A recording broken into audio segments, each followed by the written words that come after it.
Hello, everyone. I'm Jean-Claude BeyondMystic, and welcome to this deep woo-woo Sunday morning episode here with Dr. Jim Willie. This is, of course, a censored or uncensored version of the censored version. No, something like that. But anyways, it's the YouTube version for you guys here. You can find his work, of course, at golden-jackass.com. Let's give him a big warm welcome. Jim, how are you doing today? I'm doing okay. Yesterday was refreshing. Let me just say that. We had a good time and had a nice follow-up.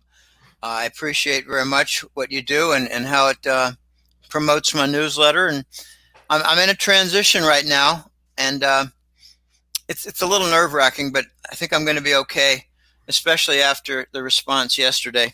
Oh, that's very good. And folks, just so you know, Jim and I recorded yesterday the full uncensored episode here on our pay-per-view. It's episode number 6. It's available now. Let me just bring you the link down to the chat so you guys can go check that out. Now, the title of this episode, folks, is The End Game is Here.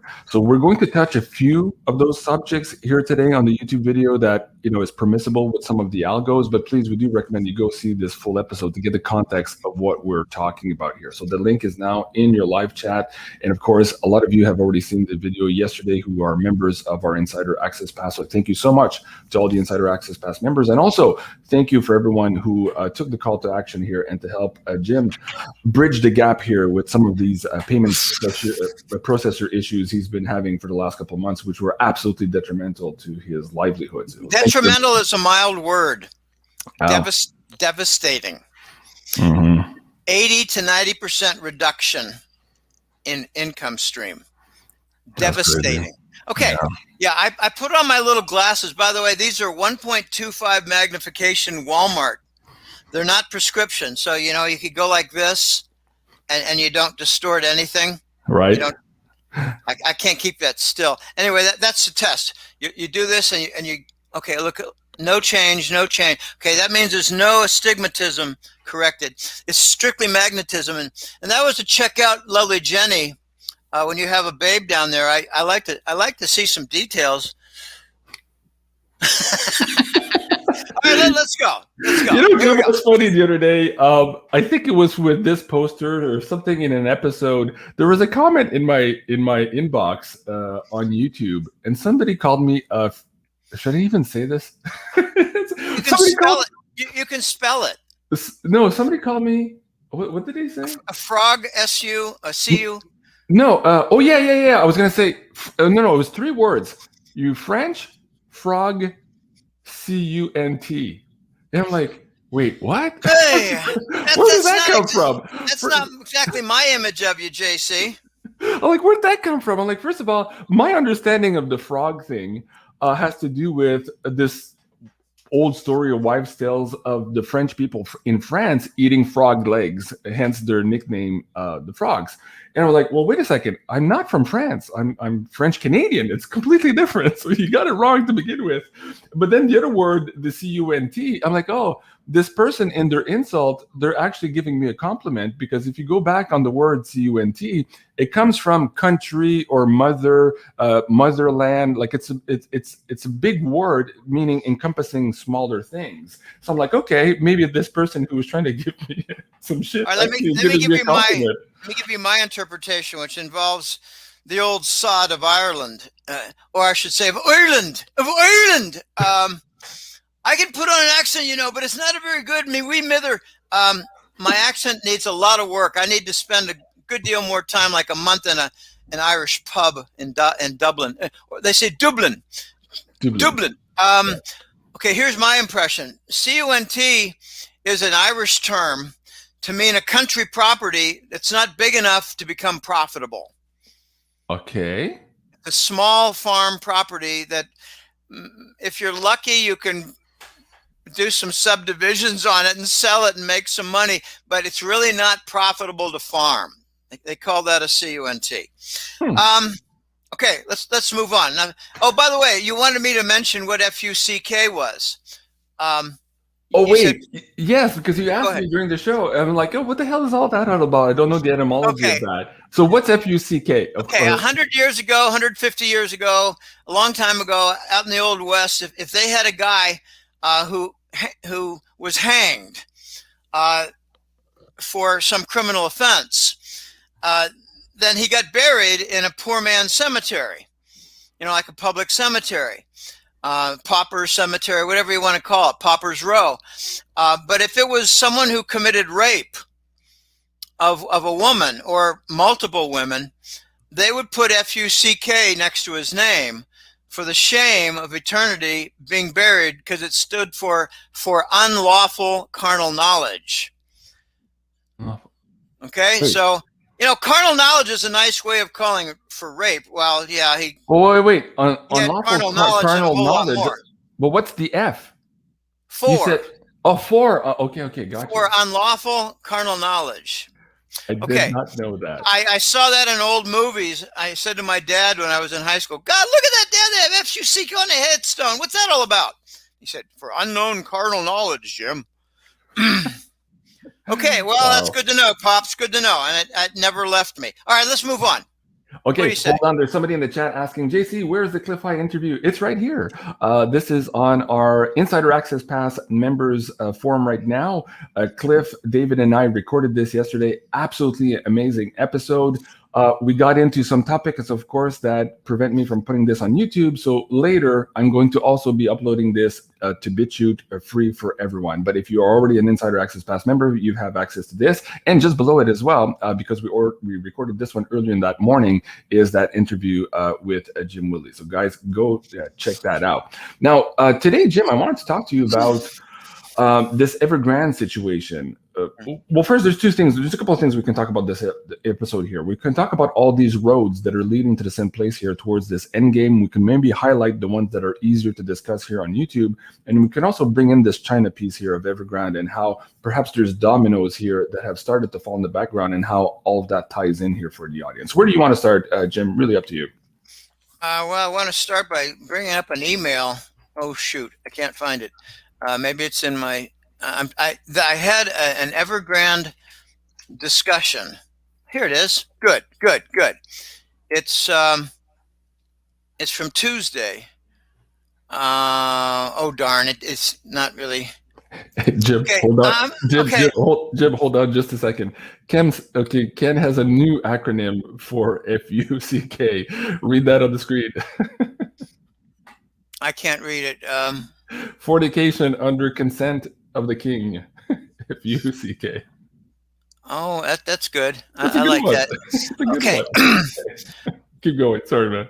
Okay. I'm kind of new to this Evergrande story, and I did read something. And this looks like it's the article that I read in detail.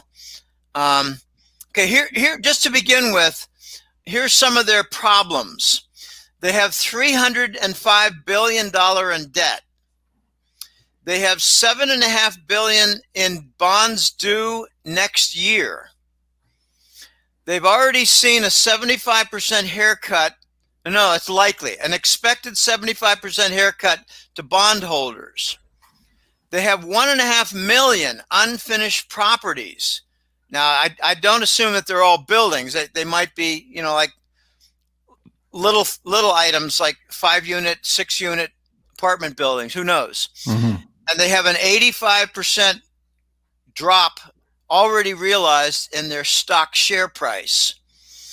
And now the new homes that they're building and have up for sale, they have 25% off for a discount on their price. Ooh, the Evergrande creditors are all over the case now, and they're going after, and that means they're attaching the collateral posted, which is the Evergrande property. I've heard it described. Let's see if they've got a list. I've read, I guess this is not quite the same article that I read last night. I couldn't locate it quickly. But what I read was they own a tremendous amount of property. They own a lot of different types of businesses. They're branching out in the last year or two into different types of businesses outside of property. Just imagine like retail chains or a property that sells a company that sells cars, or so they're branching out. I don't have the exact information. And they even have a Guangzhou sports team. I think it's their soccer team. All right. Well, that's a little bit about their background, and I admit it's a bit sketchy because it's a new story, and I'm going on memory of what I read last night after watching a Penn State game, and I struggled to remain awake. I love those Penn State games. They are almost always a lot of fun. What a difficult place to win a game at Penn State in Happy Valley. My sister went to college there. I visited there a few times. In fact, let me just say something here, Jean-Claude. My first dive off the 10-meter platform was at Penn State. And I was 22 years old. I was a young kid. I was fearless. And very interesting thing happened. This is a quick aside. 10 meter, that's a long way, 33 feet. It's a long way. And what I did was I went off the 3-meter board, then the 5-meter board platform, then the 7-meter platform, then up to the 10-meter platform. And there's a guy at the bottom says, go, go. That means it's all clear below. There's no person to be killed from your impact. Right. They have to manage it. And what I noticed was, and I have a lot of experience diving, not somersaults and twists and all that, but just diving a swan dive, make it look good, and some reverses, but nothing fancy. I'm not a good diver at all. I'm a good swimmer, very good swimmer. But anyway, here's what happened. I went off the 10-meter board. I held my breath and then I went. Big mistake. Yep. Because when I got down about 15 feet underwater, I needed to gasp for breath, so I hustled to the surface, and then I thought, I'm doing that again, but I'm going to take a breath on the way down. Yeah. So I did it again, and it was great. Then I did it again. It was great. And a tremendous view of the Penn State campus in the valley. It's a beautiful area.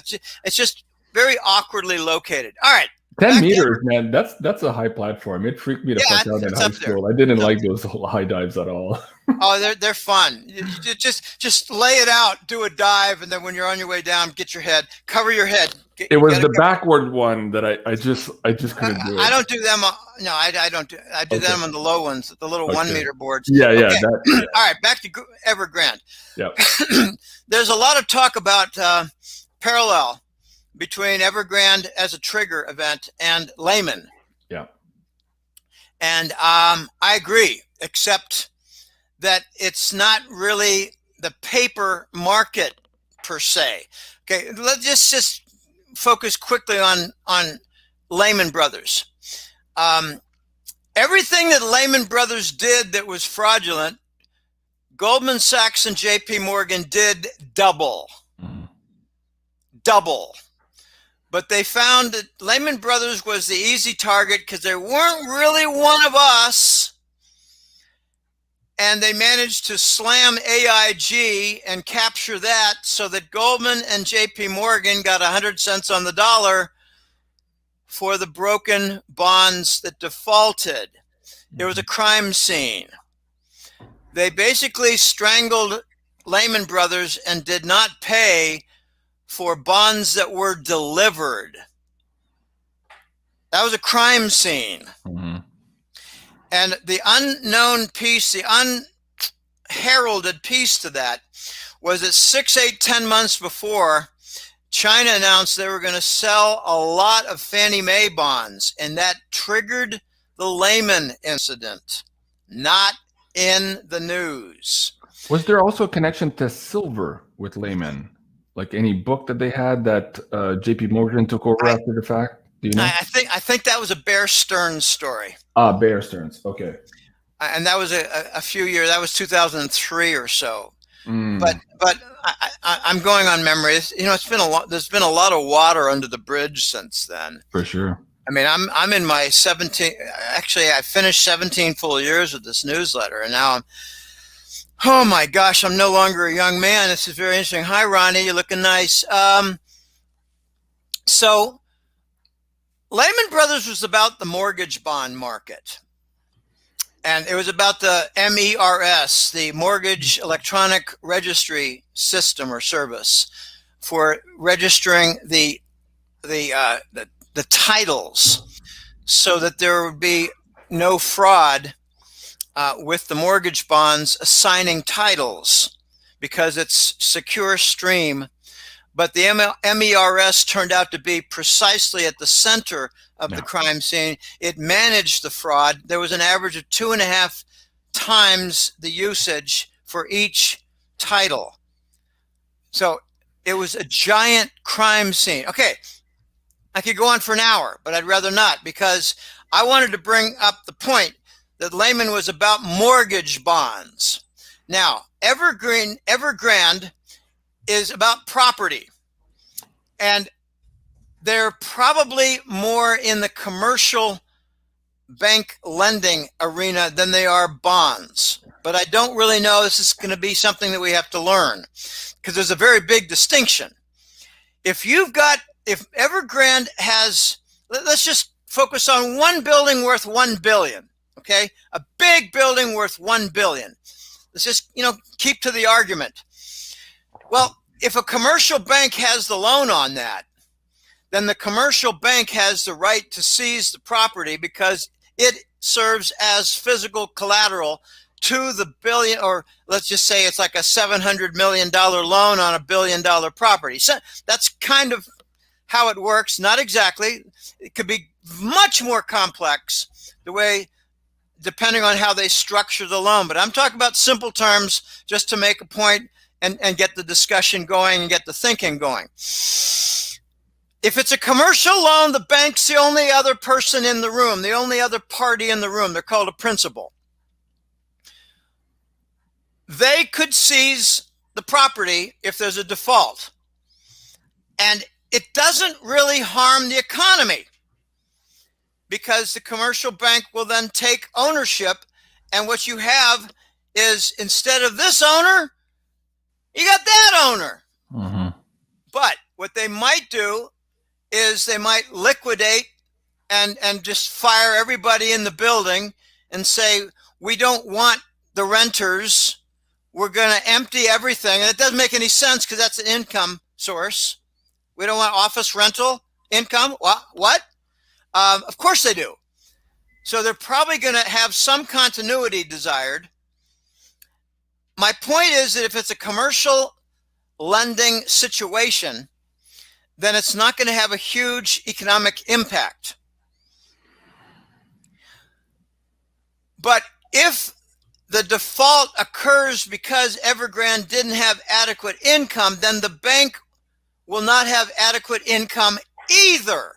Mm-hmm. And they might have some more people departing because they might think, oh, this whole building is messed up. I'm getting out.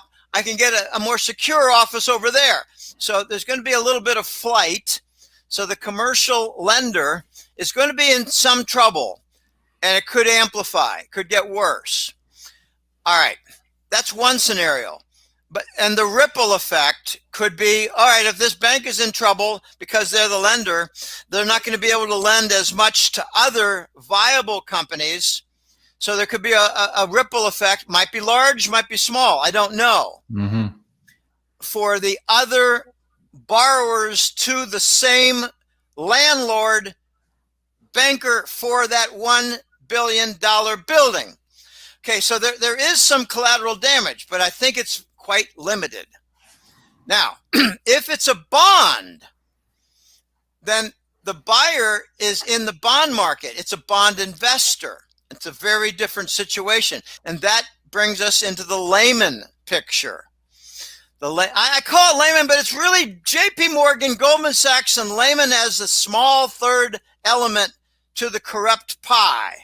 Hold your thoughts for just 1 second on that, Lehman. PHV in the chat says he just watched your uncensored version and donated $100 to the Jackass website. And he says, don't let those bastardos grind you down, senor. Well, thank you. PHV, I'll get to you later, and I hope you're joined by a small armada. I got to say, yesterday, you attracted a little bit of a trail and a following to the donate page. By the way, I'm having an obstruction. We'll get back to Evergrande in a minute. I'm having an obstruction with direct MasterCard and Visa payments for the subscription that's yellow in the center. Subscribe to the newsletter. And the recurring payments. MasterCard and Visa don't work directly, but through a PayPal platform they do, which means you've got to have a PayPal account to enter your MasterCard or Visa data, which means I had 80% of my client base thrown off the effing rails. So I'm dealing with a tremendous decline in income as I move over to another paymaster. I call paymaster payment provider. What do you call it? Payment processor. Payment processor, subscription-based payment system. They got a lot of names, and paymaster is not the correct one, but it's what I've called it for years now. Okay, the donate button is not part of the payment processor system. The donate button goes straight to PayPal, as this PHV just noted. He hit the donate button, he went to the PayPal page, he entered whatever credit card information data he wanted. It takes them all. Okay, yeah, that's it. He did 100. Very good. I got to say that bottom element got hit yesterday. Oh, good for you, Jim. I tell you, they blow me away when they happen because they're very unexpected. But if you could move up, please, just show all the buttons. Okay, the login is on the right. If you could show all the buttons. Maybe I wasn't clear. If you could show all the buttons. Yeah. The consulting got hit also yesterday. Okay. And it's for 30, 60, and 90 minutes. And the sponsor is for much more wealthy and very, I call them the ricos. It's a Spanish term. The ricos. It's for big, hi, Ronnie. You're looking very nice. That got, anyway, okay, back to Evergrande. Well, okay, hold on a second. Folks, Jim doesn't want to ask, but I'll ask you guys. Please support Jim here. Again, I had the same issues here the last couple of months. We got booted off Patreon. Our payment processors went down. We had to redo the whole website. I know what it is to just realize one day, I don't have a paycheck and I'm doing all of this work, right? So you guys— And I've got 12 dependents. You're right. So guys— It's just, not just my kids. It's her sister's kids. Right. It's the other friend and their 3 kids who we all play together. We do babysitting together. We go on vacations together. I call it my extended family. All right. So Colleen says, hello, JC and Jub and JC. Love and light to you guys. Here's the link, folks. golden-jackass.com/donate. If you can hit up Jim now, anything will help. If all of us gave $1, it would make a huge difference. Oh, Again, he's just trying to bridge. There were a lot of, there got a good bunch, over a dozen of the smaller ones, but there were some big ones there too. Okay. All right. I appreciate everything that is donated, doubly so during these very difficult times where a lot of people are having some income challenges like me. Yeah. For now, Jim, somebody's asking in the chat too, and before we go back to Evergrande, they were asking if you're taking cryptos. Now, I know that typically you take Theta, you love Theta. In this particular case, do you still actually need physical currency right now that is outside of crypto? I need currency. I got to pay bills. I got 3 weeks where I don't want cryptos. I took it out of an appeal recently. Okay. Not right now. I need to pay rent. And I can't help my sister-in-law with Theta with a quarter of a Bitcoin. Or a hundredth of a Bitcoin, a fraction of a Bitcoin. She's going, huh? Jim, I got to pay the rent. What do I do? What do I do? And then she's crying on my shoulder. Okay, this is what I'm dealing with. Okay, so guys, for now, the donate button is the best way to go. These are good people, honest people. And the economy has been shattered for just allegiance and homage to the narcos. Okay, let's not go. That's dangerous country. Okay, this is the YouTube version, Jim. Don't forget. We don't want to get yanked down. Okay, Evergrande is a conglomerate. Their principal business is property. It's large buildings and it's development through construction. And those are more delicate business loans to obtain. You don't typically get a bond, fund a bond and use that to build a building. Usually a bond is for a finished product because you've got income stream. Mm-hmm. The building of a high rise, for instance, a commercial complex, that's done with commercial loans. I think they're dominant in commercial loans, and they might have some spin-offs. This property has got a history. It's got 3 years. It's 92% occupied. Here's the rent. Here's the stream. Let's do a bond in the market. And then the ownership changes to the bondholders and no longer the commercial lender, which can then get paid and do it again. And this is, I think, how they got the ball rolling. Okay. The risk comes in the bond market, because if you get a bond, remember they said that there was a haircut to the bondholders. What was that figure? 300 billion? Oh gosh, I don't have the same one. Oh, here it is. 305 billion in debt, but a 75% haircut likely to bondholders. This is where the damage will be felt. Mm-hmm. If you get bondholders, they've got to have a bunch of commercial lenders in there. So those are the banks. And then you got the bondholders as they spin off a successful property after some track record is established. Okay. If the bondholders take a hit, they tend to sell something else in order to continue with their own viability. It's called the ripple, the contagion effect. Yeah. And furthermore, if Evergrande takes a hit, then there are going to be some similar corporate entities that will have their investors say, let's get out early before it hits us, because a contagion could hit the entire sector of Chinese commercial property, and Evergrande is just the first one to be hit. So the logic dictates, get out of the way before you get hit. And the ones who say, no, we'll be okay. It's not that big a deal. They'll be the biggest losers for the contagion effect. When they could have gotten out for 92 cents and 85 cents on the dollar, right, they'll get out for 60 and 40 and 52, and they'll say, well, I should have gotten out. Yeah, right. You should not listen to your, it'll be all right. Yeah, okay. Risk aversion is dominant among bondholders. After the 2000 tech telecom hit, I learned a very big lesson. Bond investors are a lot smarter than stock investors. They're a lot more successful than stock investors. Furthermore, within the stock investment community, the dumbest ones were the .com investors. Oh, yeah, we got valuation based on clicks. What? Not revenue? Then it was, we got valuation based on revenue. We're not profitable yet. Okay, that makes some sense if you got a good path and an assured path. So the .com investors got whacked. They took the 80, 90, 95% hits on their stocks, like coupon.com, right? Coupon.com, are you kidding me?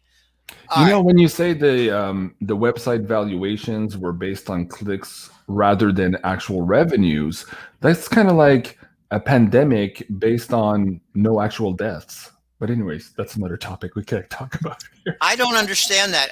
I didn't take any science courses. I took fine arts. I took fine arts and Van Gogh. I took contemporary women's literature. That's what transgender studies. No, you took I took philosophy. So my Bachelor of Arts degree was not in sciences, so I tend to listen to our officials, and what they say is dangerous for my health. Yes, because they would never lie to us. The mainstream media and our government would never lie to us. And I didn't take those science courses. I took philosophy and fine arts and women's studies and transgender studies. Don't forget that one. Yeah, okay. Colleen says, hey, this is a very giving group. I made a donation. I know others will. So thank you so much. Well, Colleen. Thank you, Colleen. And Steve says, hey, I just donated $10 to Jim. Challenge to you all to beat me. To match that. So thank you, Steve. I tell people they all add up. They all add up. The 25 is the next, but they all add up. And really, when I looked at the big ones yesterday, then all the little ones added up to the big one. Yeah, exactly. Okay. All right. So, hey, let me add this piece in here for Evergrande too, as this contagion is taking. People are sequestering or basically holding captive or hostage now some of the officials at Evergrande. So the idea here of the pitchforks that you and I've been talking about for a while is starting to show its ugly face here. And in this Zero Hedge article, they're saying, okay, we go to the pitchforks. To at what point do we get flamethrowers, right? At what point do we burn the whole thing down and these people down? Again, not advocating for violence. I'm just reading what's in the article here. So look at the article. Sentiment here of people losing their money. Look at that, 700 projects in 220 cities. Okay, they are a big developer. So it could be that some of their development is done with bond funding. Okay, I'll give an example. We're going to issue $1 billion or $5 billion in bonds, and here are plans for it. We have these 5 projects. But more the norm is you take a successful property with an income stream, and that income stream is used to create a bond. And there are 2 types of bonds. One is just a corporate bond. Another one is a secure stream bond that has income associated with it, pays a dividend. It can get very complicated, like everything in finance. But let's talk about the contagion effect. Okay. They've got other businesses that they've expanded into, like factories, retail centers. I read 4 or 5 different types last night. I can't find the article. It's not on the tip of my tongue. Doesn't matter. The point is, it's these marginal types of businesses they're going to jettison. If it's, say, a retail center, like a big mall, a group of malls, a chain of malls, and that's what they were branching out into in 2019. They're going to jettison that, especially if it's healthy. When you've got bad assets, you sell good assets to cover your bad assets so you can move on. You don't sell your bad assets because there aren't buyers lined up for it. If you got an immediate sale required to raise money, you sell your best assets, and that's just a fact of life. So the marginal assets for Evergrande are going to be sold off, and that will have its own ripple effect. So you got your commercial bank effect, ripple, you got your bond effect, ripple, and you got your marginal businesses that they're likely to sell their soccer team in Guangzhou or whatever city it's in. They're likely to sell it and take a 20% cut on their investment, take the loss in order to cover some of the other bad debts. If you don't cover a bad debt, you lose the entire property asset. So they're going to do whatever they can to salvage the assets that they can by raising cash and selling good assets, minimize the damage of seized assets via default. That's the name of the game. And there's going to be some. It's inevitable. They will have some seized assets. Serbian Mike, you dog. Serbian Mike is a very, very generous person. He's helped me out on the show quite so many times. And he says, damn it, Jim, I'm a doctor, not a bricklayer. Star Trek reference. Damn it, Jim, I'm a doctor. He's dead, Jim. Ronnie says, hey, Stu, I matched you 5 times. All right. Thank you so much, Ronnie. Appreciate that, too. Well, that's great. I tell you, later this evening when I see the full effect, it's a wonderful feeling. My jaw dropped yesterday at 10 p.m. My jaw dropped when I saw what was in there, because I was expecting a certain figure plus a little bit, and instead it was 5 times larger than the figure I was expecting. Okay, the other effect, and this is very fuzzy, is a loss of confidence in the Chinese financial sector at a bigger, wider panorama. And it goes like this. If Evergrande is in trouble, who else might be in trouble? In 2 months when this shakes out. So I'll just make something up. It's probably not the case, but they might say, my gosh, Alibaba, they might be in trouble. So they could see a 15, 20% drop in their stock. Baidu might be in trouble, even though it's not a tangible type of corporation.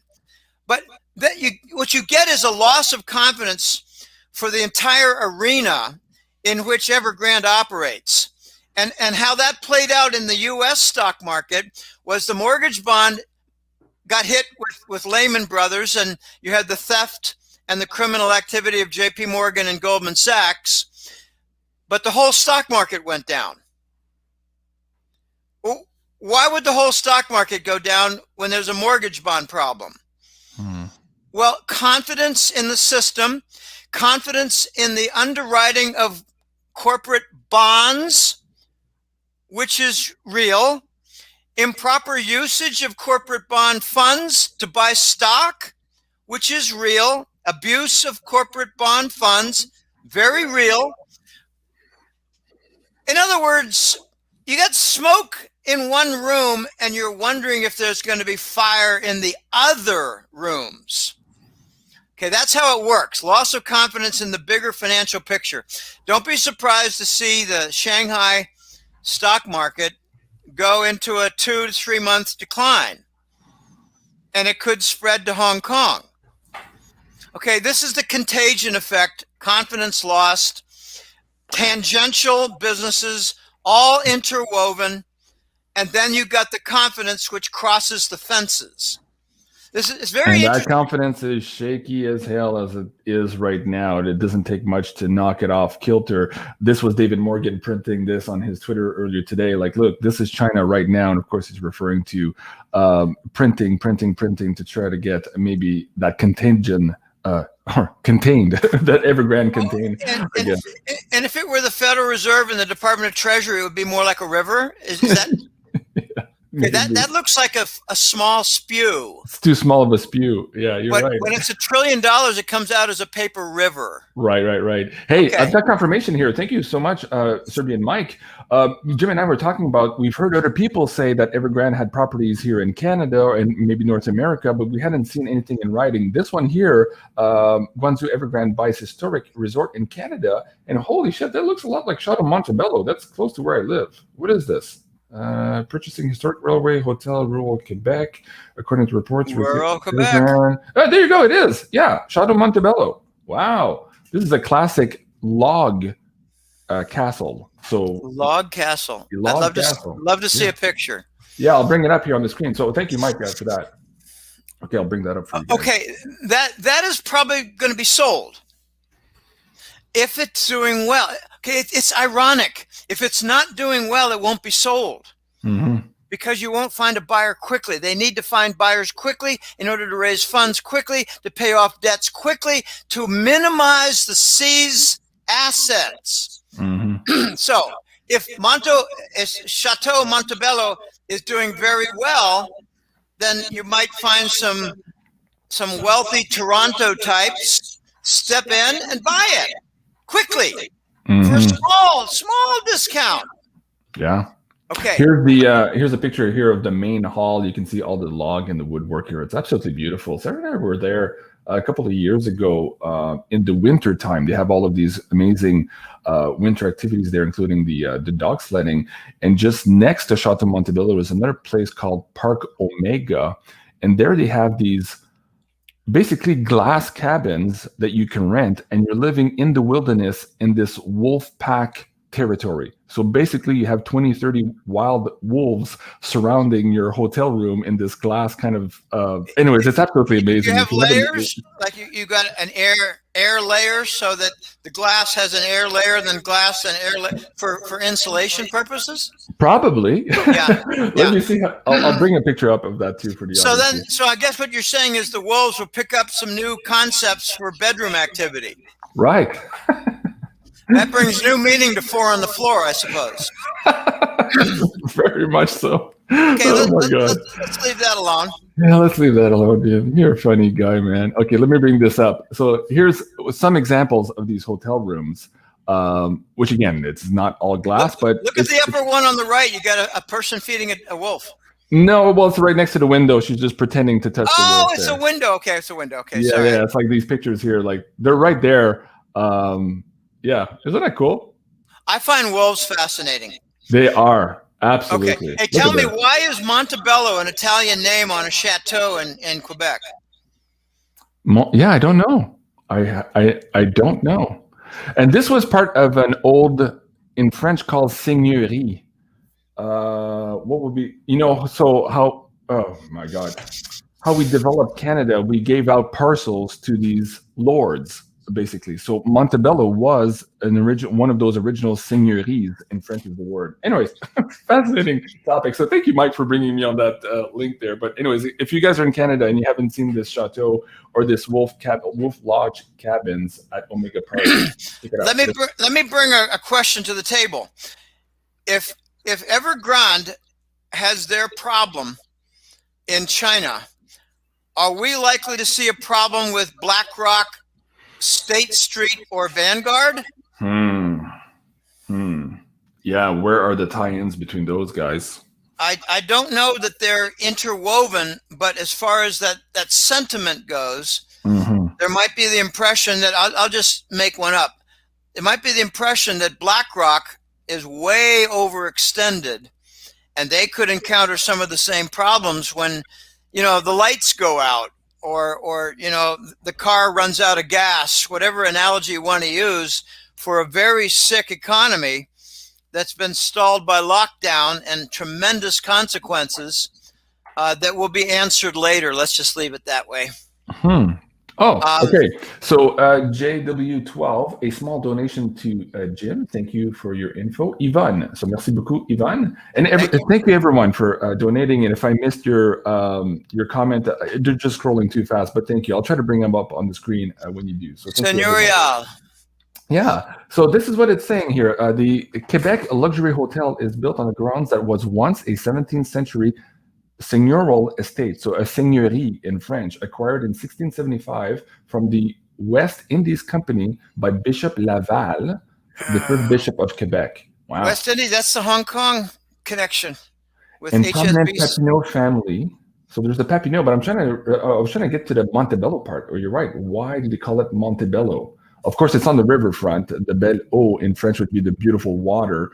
I'm not sure. No, that's a beautiful mountain. Yeah, absolutely cool. Beautiful mountain. Joe. Okay. I am curious. I meant Jim. Jim, you. I'm curious if let's suppose that fast forward 2 or 3 or 4 weeks and you got some damage to the Chinese financial markets. Will the U.S. financial markets have something similar, and British and German and Hong Kong? Okay, so this is how contagions happen. A real event spawns curiosity of a similar event in a different location for the same type of abuse, overextended debt, ignoring economic reality, false foundation, way too easy credit, poor underwriting, you name it, all combined to create a problem that erupts soon. I think we're going to see something in the United States. I think there's going to be a bit of a connection. And the irony is, I think New York is going to say, ha, ha, ha, look, they're having a problem. And then we get the same one later. Right. That's what I think is going to happen. Okay.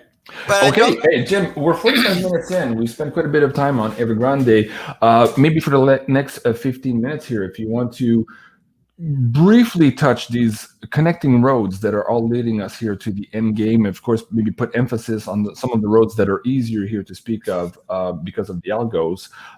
We can finish on that. And before I ask you to do that, let me bring this link up here. This is from Litecoin Lisa, who you know. Jim, you've been on her show before. She and Clint Westwood here are producing this happy hour roadshow meetup and Crypto 101 class. This is coming up on September 24th, and that's at 3 p.m. here, and it's going to be held at the LVL 29 at Legacy West here on Columbus Avenue in Plano, Texas. So let me bring that link down to the chat for you guys. If you're in the area, please do Clint go Eastwood.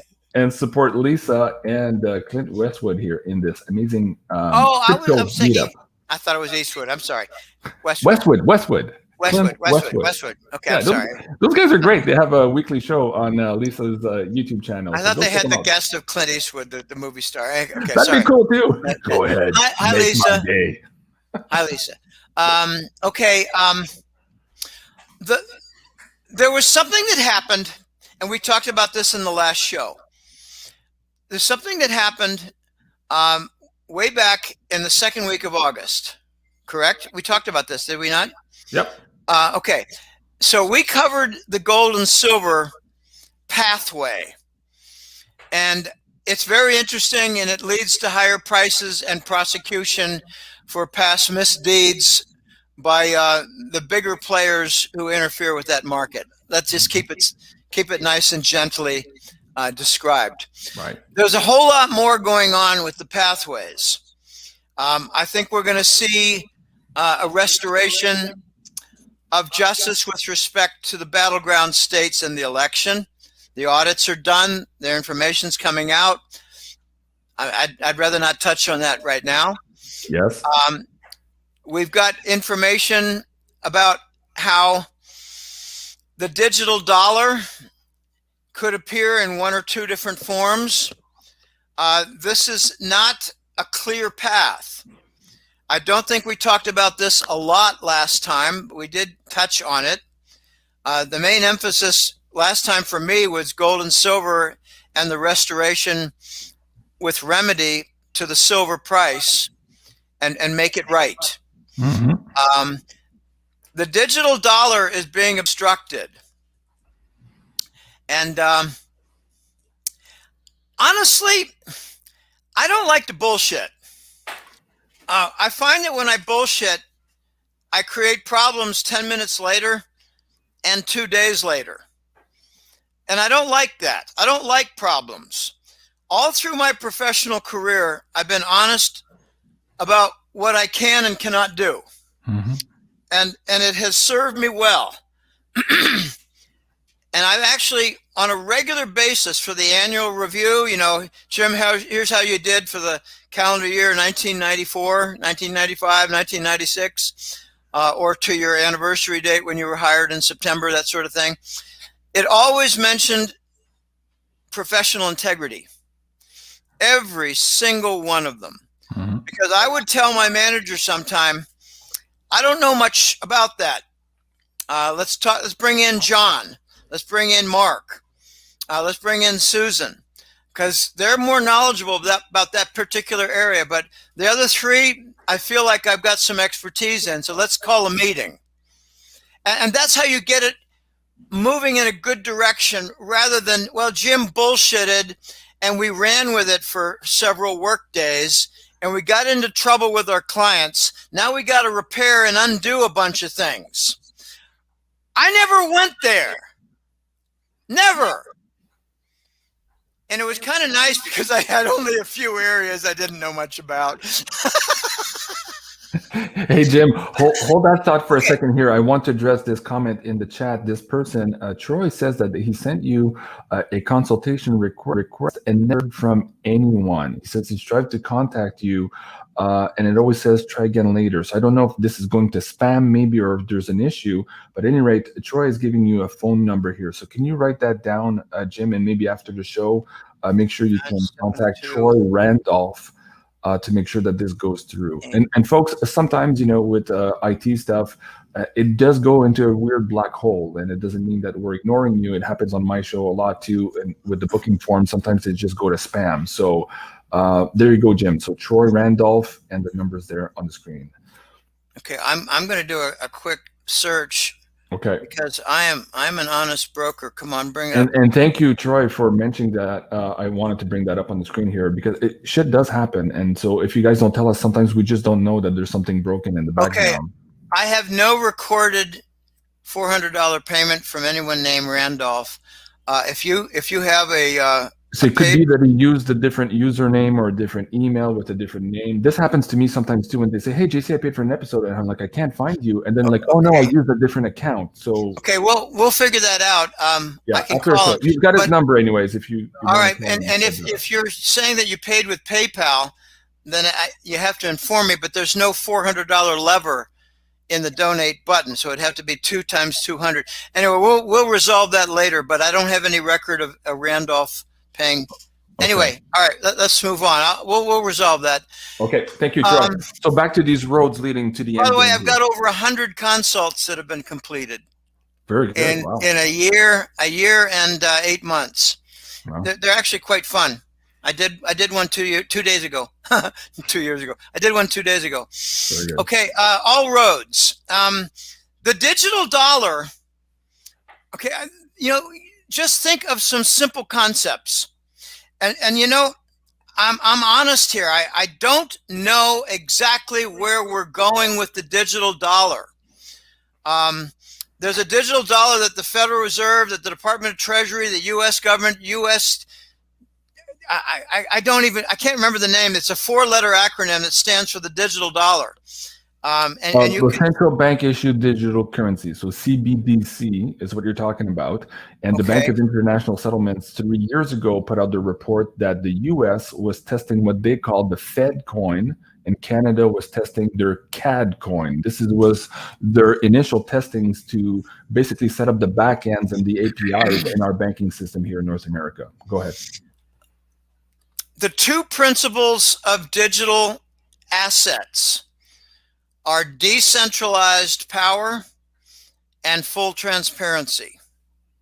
Don't expect either with a U.S. government type digital dollar.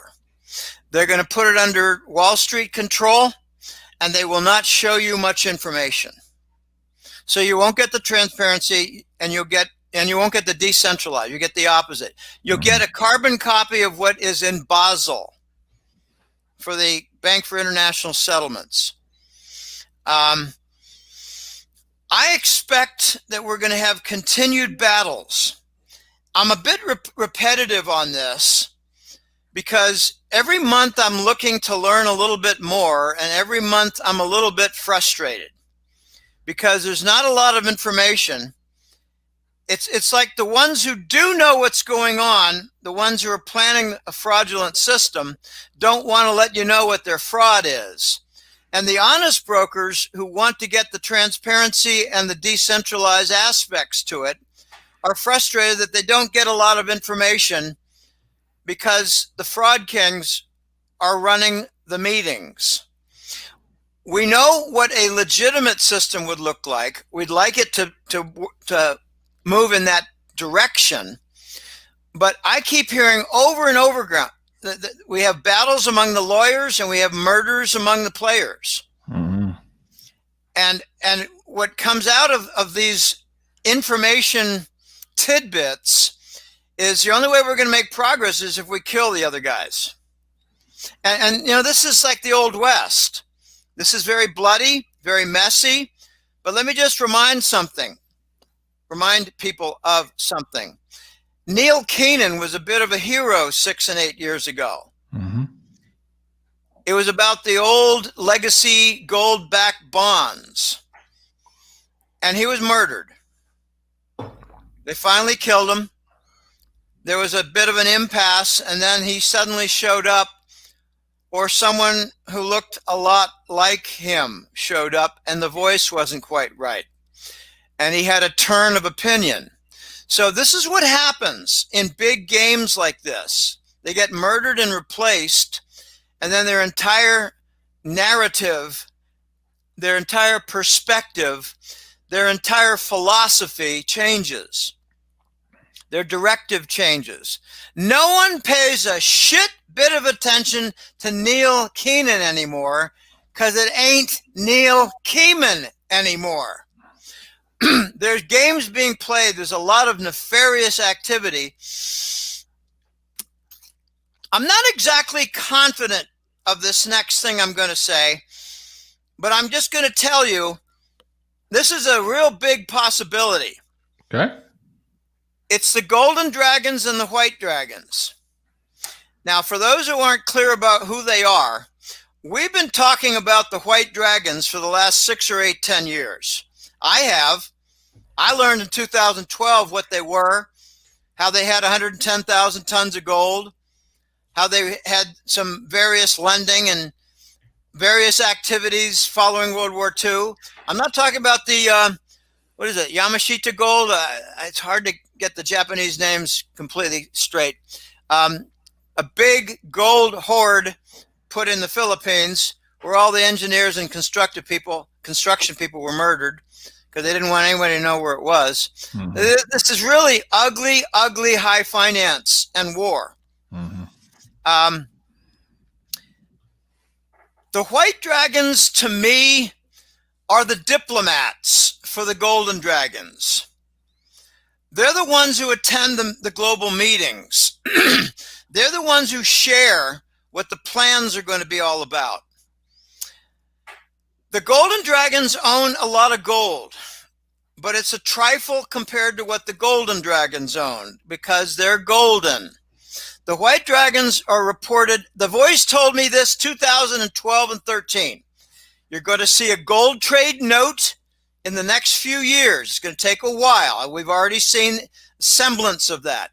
But he said the white dragons own 117,000 tons of gold, which is like, I don't know, 15 times Fort Knox. And the white dragons are a player. And they're the diplomat financially and geopolitically for China for the new financial order as opposed to the NWO. The new financial order, which is often called the financial reset. Now, backtrack. The golden dragons are a more wealthy, just think of the golden dragons as being their version of maybe good Rockefellers, good DuPonts, good Fords, who aren't Satanists. Yeah. And I mean that very sincerely, because I've gotten my ass kicked by that type. And another event happened 2 weeks ago of that type. I mean, an event of very mysterious type that resulted in a big hospital bill that I had to bear for a dear one. The golden dragons are like the bankers and the white dragons are like the diplomats and negotiators. The golden dragons have said, we got $100 trillion. We want to create a new global financial system. Get these Khazarian mafia cabal banksters, the Octagon and Davos and Wall Street and British London Center, get these clowns out of the room because they're trying to steal it. All the preliminary actions in the last 2 years regarding the golden dragons have involved the Western bankers of the nefarious types setting up false fronts to try to get their mitts in there, to get a channel working. Canal in Spanish means channel, and it's I tell you, when I go from one language to another, I'm starting to misspell English words like extortion. I put an S at the end, S-I-O-N. I'm an extortion victim here. Yeah, it's a lot of fun. These golden dragons have a plan, and it's being obstructed by nefarious Western bankers who've been around a long time and ply their trade in the currency, bond, and gold markets for discussions in another forum. Mm-hmm. Do you want to add some comments here with the narrative surround the quantum financial system and what some people on YouTube are describing, and perhaps how you see right now, or what questions you have for those individuals who are promoting this narrative? Gently speaking, you know where I'm going with this. What was that again? I mean, in the simplest form of a question. What's your take on some characters out here discussing the imminent arrival of the QFS and the fact that perhaps none of their predictions have been come to light so far? Okay. Let me just finish off with the Golden Dragons. Okay. The Golden Dragons have basically told us, we ain't playing ball with you. We're not going to help your poor countries. We're not going to help set up a healthy foundation for your banks and your monetary system. We're not going to be involved in cleaning up your gold market, your precious metal market. You got to clean up your house. And that means to deal with the Octagon, Wall Street, Davos, London Center. They must be dealt with. Let me put this a nice way. They must be given the most gentle of castrations. Mm-hmm. Okay, now the QFS is part and parcel of the new financial structure. The QFS involves quantum computing. And, you know, although I've got a bachelor's in computer science, I'm a dinosaur. It was 1972. 1973. Who am I kidding? 1973. And you know, that was back in Fortran programming and COBOL programming and data structures. And now that is all modularized and made like, okay, we got something on the shelf. It works. Just grab it. And you can drop it in with the GUI, graphic user interface. Okay, everything has changed. But I started to learn about a year ago or a year and a half ago about crypto. And it's funny, at the same time, about quantum about quantum physics, quantum computing. And we talked about this a little bit yesterday in the PPV show. There's no gentle, yeah, I know, but you know, you can give them a lot of anesthetics. Come on. And you can make the stump look pretty when you're done. Thank you, Laura, for that. I appreciate that. Okay. Here's my concept of quantum physics and the quantum computing. Go back a few years and you heard about cold physics and electricity moving faster. Because, you know, electricity does not move at the speed of light. It moves at a fraction of the speed of light, but it's a whole lot faster than a jet aircraft. Okay. Cold physics enables very limited electronic, what's the word? I don't know the right word because I'm not an electrical engineer. Just think of it as electronic friction. There's no friction, nothing holding back the flow of electrons when you're at cold physics levels. And that means they can run a computer a lot faster if they keep it cold. And I'm not talking about, you know, like cold in northern Quebec in December, where it might be, say, minus 20 centigrade. I'm talking about minus 100. Mm-hmm. And, you know, where it liquefies some gases. I don't know the exact temperature for liquefying nitrogen, and I really don't give a damn. But you get the idea. You can get a lot colder, and a lot colder than anything you can experience. And, you know, you subject a human to that, and his fingers become solid, and you whack it on a table, and the finger just breaks like you would a statue. Like the Demolition Man with oh gosh, who were the Wesley two? Snipes. Wesley Snipes, exactly. Wesley Snipes and Stallone. Sylvester Stallone, yeah. Stallone, yeah. And don't leave out the white guy who was living underground. I can't remember his name. I'm a movie buff. So, the cold physics permit higher speeds. Yeah. Okay. It was so funny when Sandra Bullock. Sandra Bullock is in that too, right? She invited Sly Stallone to have sex with him, and he got, okay. And it was all with headgear. Yeah, it's all an electronic interface. He says, what the and he said, well, wait a minute. Are we going to take our clothes off or what? I like the swear jar. Every time they swear, there's a ding, and he has ding, to ding, ding. Oh, let's have a real joy day. Okay. Okay, the cold physics allow faster processing. Not a little bit. I mean, like multiples faster than a Cray computer. And a Cray is like the gold. I hate that phrase. The gold standard for fast computing. And now Cray has been surpassed by the supercomputers, other supercomputers. And the study of supercomputers has led to the cold physics quantum systems. But this is not really relevant to where we're heading for financial benefits and fraud-free systems, but it's interesting. Don't get me started. I love imitating the New York accent.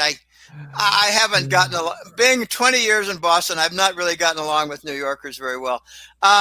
You know, you and I have so much fun. I invite them to be clients of the Tantric Letter. And one thing I will say to you, on a per capita basis, New York is last among 50 states for per capita membership of the Tantric Letter.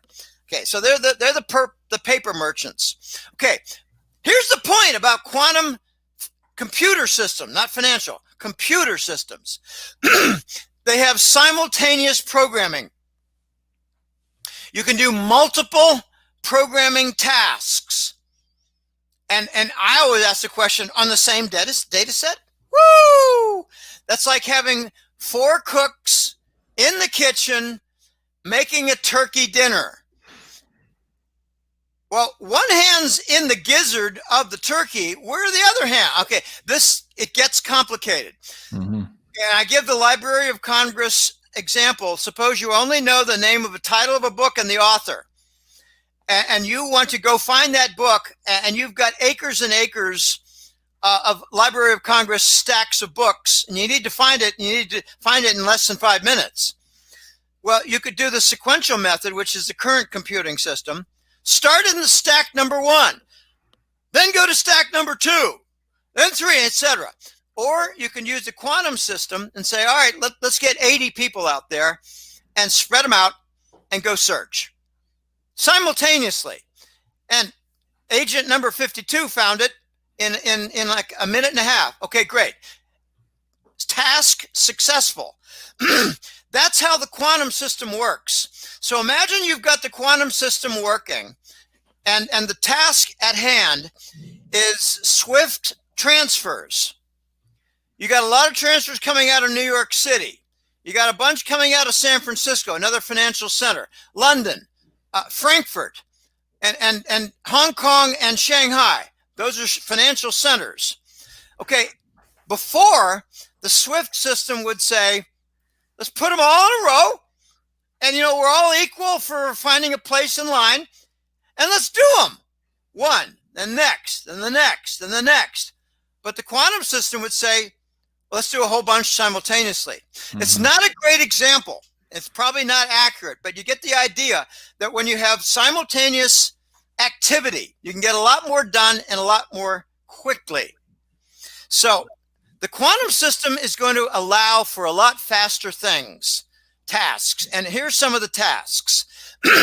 We need to know about a 1998 issuance of a 30-year corporate bond for IBM, and we need to know the track record of certain major bond investors of that. Let's go get the information.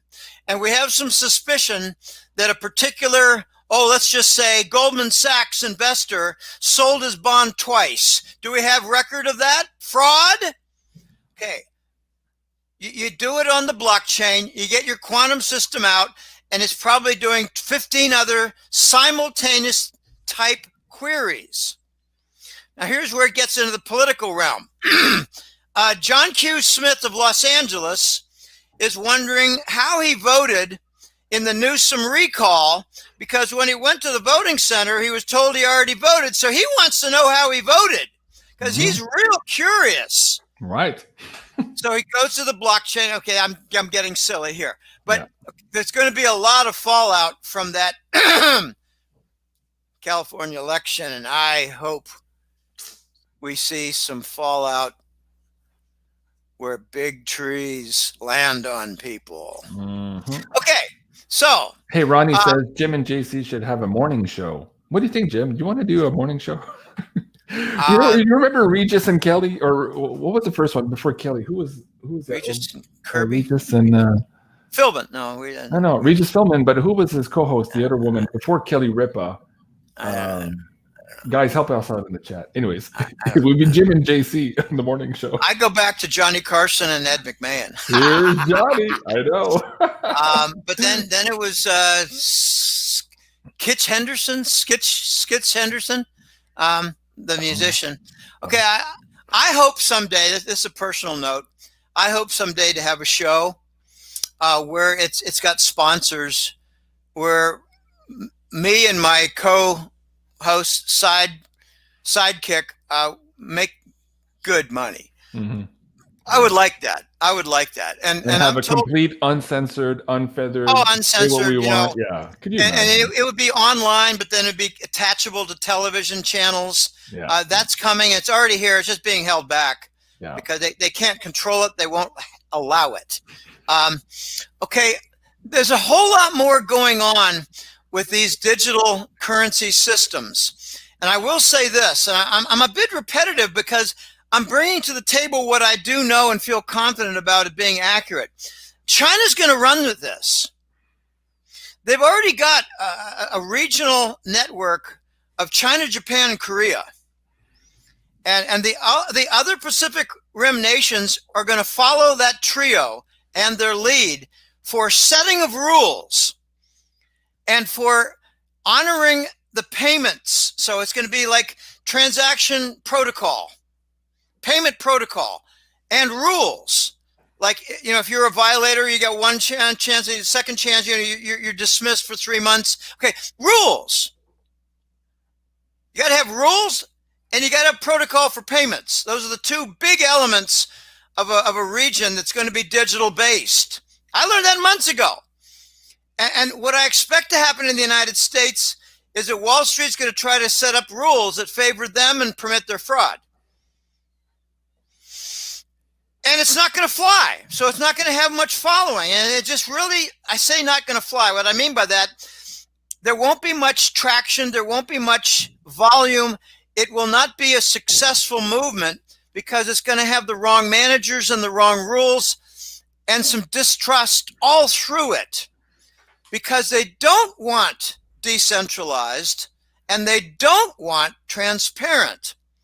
I think that means the United States is going to suffer economically from being perhaps one of the late bloomers to the next chapter and the prosperity that it fosters. What about silver, Jim? Silver is amazingly shiny. We can talk about silver. You got to direct this, Jean-Claude. Okay, hold on just 1 second. Somebody was answering us in the chat. It was Kathy Lee Gifford. That's what I was looking for. So I didn't even know that Regis died last year. This is an article from last year, apparently. Oh, my goodness. But he had this morning show for 30 or 40 or 50 years. He had been on it for a long, long time. Wow. Anyways, went through quite a few hosts there, and wow. Anyways, Kathy Lee. Yeah, so thank you, whoever corrected me in the chat. It was Kathy Lee Gifford. She was a beauty. Yeah. Let's go back to Michael. Okay, so what about silver? Oh, wait. Finish the thing on the QFS and some of the narratives that were out there. You mentioned something in the PPV. We can leave it there if you want. If you want to share some of the tidbits here, let's put it on the record here, and then we'll move to the silver. Up to you. Whatever you want to do, Jim. Well, I don't have a whole lot more to say except that the digital currencies, I believe, will have one distinct currency for each continental region of major players. China will stand with Japan and Korea, and it's not, you're not going to be able to say, well, Japan is going to follow Chinese lead. Japan is an economic monster. They're big. Look at all the huge names that they have for corporate conglomerates, and not just Toyota, not just Nissan. Okay, those are cars, but you got Sony. Okay, you got a lot of big names in Japan. Now, Russia is going to have theirs, and who will tag on to them? The old Soviet republics, Kazakhstan, and they will use it for, mineral exploration and delivery, copper mining, delivery, gold. Mongolia will probably hang with China, but look for Mongolia to maybe sit on the fence with Russia too. I expect Germany is going to play ball with the Russian digital ruble. This is a big call of mine. Germany is going to play ball with the European digital currency, but I expect that they're going to find more honest brokers in Russia. Given what you just said, is this why, again, we're seeing in the mainstream news here that China is again officially going against crypto and specifically Bitcoin mining here? Is that because they want to remove all of that competition, the decentralized cryptos, to introduce their own centralized version of the CBDC? I think the Chinese want to buy it low after the idiots sell. That's another thing too. The fear, uncertainty, and doubt. This is an old theme. Why are they knocking down the gold and silver price so much? Because the people who are doing it fraudulently with paper naked shorts are going to do the actual buying at the bottom. Right. The criminal activity is done by the same people who will be doing the buying at the discount prices. Talking about the discount prices here, Andy Sheckman from Miles Franklin gave us these promos here for our PPV. This is with Jim Willie, and these are the 1 ounce American Silver Eagles, the Type 2 from the San Francisco Mint, which are very rare. This is the 500 ounce box here that is almost impossible to find on the internet, and he's selling those at $7.25 over spot, whereas most other dealers are in the $11, $12 over spot for them, if you can find them. So guys, do please go check that out. That's at BeyondMystic. Absolutely amazing. At BeyondMystic.net/silver. Get them while you can, because I was talking to Andy this morning and his email blew up after our PPV show and he says, JC, holy crap, we're running out of these really quick here. So we're going to have to change the promo here very quick. So if you guys want to find I wonder if they got a lost leader where they say, we'll sell these at below spot, but we're hoping that you have $100,000 in purchases of some of our other products. Maybe. I don't know. Maybe. Miles Franklin is an honest broker, and so is Goldcore. I have an association with Goldcore, so I thought I'd throw that in there just to piss you off. No problem. You never piss me off. We're always having a good time. Well, when I want to piss somebody off, I make sure that I laugh. Right. It's like using lube before you. Yeah. I mean, you want me to say this? I really want to piss you off, you French frog cunt. What the hell was that all about, Jim? I don't know. All right. Okay, so what do you want to ask about silver? Yeah, it's a big topic. I could give an intro. Silver special. Silver has 2 major isotopes. They're like each over 40% in prevalence. And that makes bouncing from one to the other with tremendous technological features that can be exploited. And I'm not a physicist. I took physics. Of course I aced it because it's just algebra. Kinetic energy is 1/2 mass times velocity squared. Let me just a funny little aside.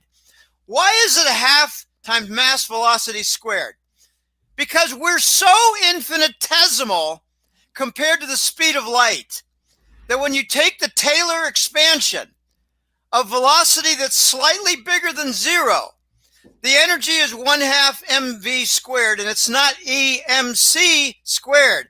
It's because we're so small compared to the speed of light. Look at your Taylor formula. 1/2 times the constant and the variable square. 1/2 GT squared. 1/2 GT squared. That's the speed. No, the energy of an object that's falling with gravity at g and how much time. 1/2 GT squared.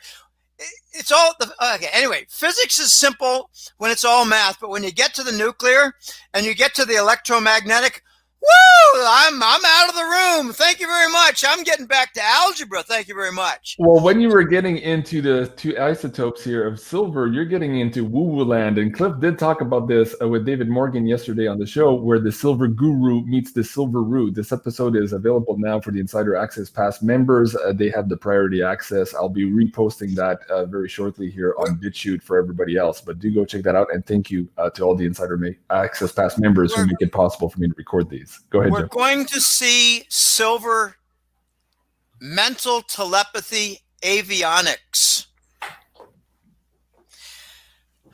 I just got an interesting from a sweet lady in Texas. She said, Jim, check this out. This is ET technology kept under wraps by the U.S. military for a couple decades. It involved two different things that I remember and a few others that I don't. What I remember was it had physical, tangible objects with a shape memory.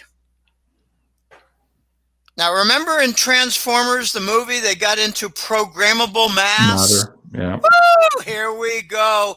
Okay. Memory for shape and form and mass. Maybe that's programmable. Okay. That's one thing.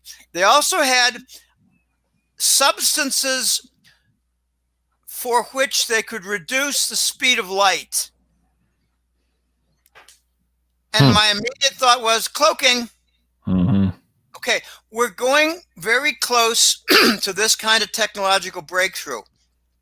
What I hear about from the experts, wrong tube there, is that silver is at the center of almost every single technological concept and development. And we got into this conversation yesterday with Cliff and Dave, and he said, look at this flag. Note the ribbon. It's silver. Note the badge. It's silver. The Space Force is all about silver. There's so much there. And that explains the $200 toilet seats. And that explains the $18 bolts and all the other things that they claim. Oh, no, you don't understand. It's military specification. Yeah, okay.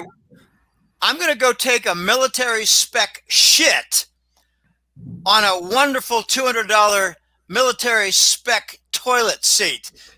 I'm not that stupid. They're funding the space program.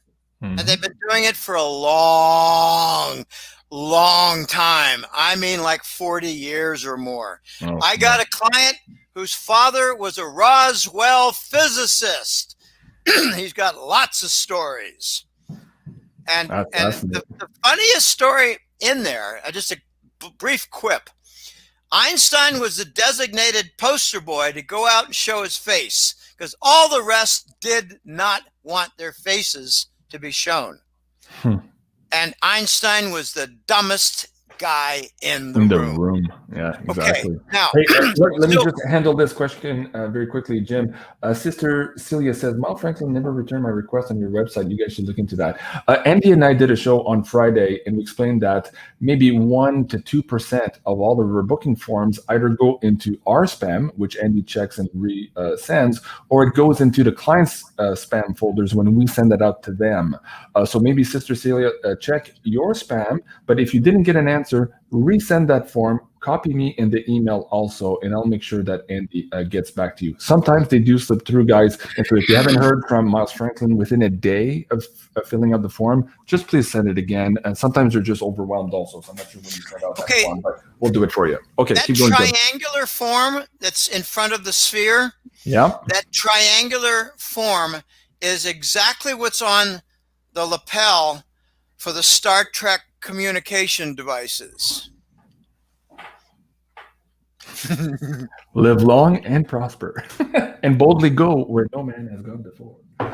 Damn it, Jim, I'm a doctor, not a bricklayer. I think that their new doctor, I think his name is something, or Victor Orban. No, that's the Hungary guy. The new doctor for the Star. I love the new Star Trek. Chris Pine does a great job. And that guy Quinto. Carl Urban. Carl Urban, yes, Carl Urban. Great job. Yeah. The other favor that I've got, Well, I Spock, like Zachary John Quinto did a good Spock. You have to Quinto. admit. Yes, Quinto, Oh, and yeah. he's on a lot of like the Grim Tales. The other one I like a lot is John Cho. I think he's a great actor. Chris Pine. That's not a good picture of him. No. Chris Pine does a good job. Zoe Saldana. She does a great job too. Oh yeah. Yeah, great. These guys were, the casting for this the reboot was absolutely amazing. They did a tremendous job. Yeah. And the last one, the dark voyage or something, where Benedict Cumberbatch was the villain. Great job. I tell you, when that show is on, I watch the rest of it. What was that clip where it says, "Are your arms tired now, Captain?" or something like that? Yeah, because of course he's augmented, right? And look at the technology. Remember, they wanted to take the blood sample, so they put that thing on the glass. Yeah. And then all of a sudden, the matter disappeared, and they could put his hand through, and they took it away, and the mass reappeared. Okay, we're going to have devices that alter matter in a manner that you're not going to believe. And I got told by an expert regarding ET technology that the North Pacific is going to get fixed. There is by ET technology, where a principle is going to be used. That's a great scene. It's a great scene. Yeah. Okay. North Pacific going to be fixed. Technology, ET technology. Keep going. Light is matter. Now, I had a client write to me recently and said, "Jim, there's never been any proved experiment that light is matter." Oh, yeah. Yes, there was, because there was an obscured star that you could not see because they were in line with some other large object. I don't know whether it was a star or not. And the star moved around the object like you would have, say, a slingshot of a space capsule that's into the Earth's gravitational field. You get into it and it kind of turns you because the gravity grabs you and pulls you in. They did have an experiment that was successful. It was around 1950, 52 or 3, right in there. I think Einstein was getting his little boondoggle at Princeton University for that, where I don't think he developed jack shit because he wasn't that good a physicist. Anyway, if people want to do a consult, we can talk about we can talk for half an hour about what I learned from the Roswell physicist's son, who's now 80 years old. That's fascinating. And he was a teenager when he met the physicists. Wow. And he has stories like those who try to commercial the ET energy systems get murdered. Let me finish on this. Jim, we're going long here, and I've got about 4 minutes left because I have 2 more shows after this. But let's just finish on the silver.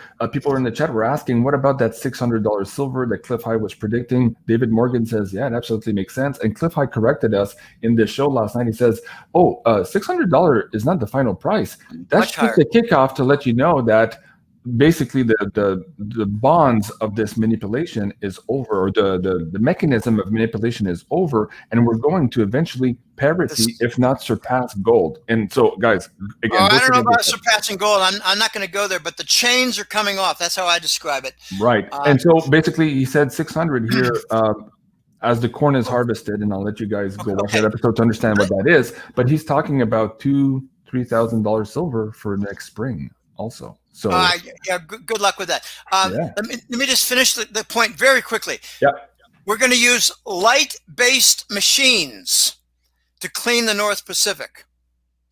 Light-based machines to do physical tasks using light. And if you saw the last Transformer movie with Mark Wahlberg, you saw the old truck get transformed by light beams into the the more modern truck version, like 20 years further in evolution for truck manufacturing and development. Okay. I told you in the last show, we're going to go to 30, take a rest, go to 50, take a rest, go to 100, take a longer rest, and then probably go to 1,000 or 2,000 for silver. They're going to manage the gold-silver ratio. They need it to come back down to the 20 to 25 neighborhood. So if you ever see 1,000 silver, you're going to see 25,000 gold. We're going to get remedy for all the people who have been abused and have been subjected to tremendous fraud. And we don't want to get into that topic too deeply here. But I am convinced that there's going to be a global honest warehouse for silver storage. And we're going to be guaranteed the honest price. And new silver that's mined, that's not, okay, just imagine that we're up to, say, $100 silver. The buyers of silver coins are not going to be as robust as they are at $25 and $30 silver. It's going to become a very valuable, precious, corporate, commercial commodity. But the investors, especially those who have, say, 1,000-ounce bars, they're going to be at a premium.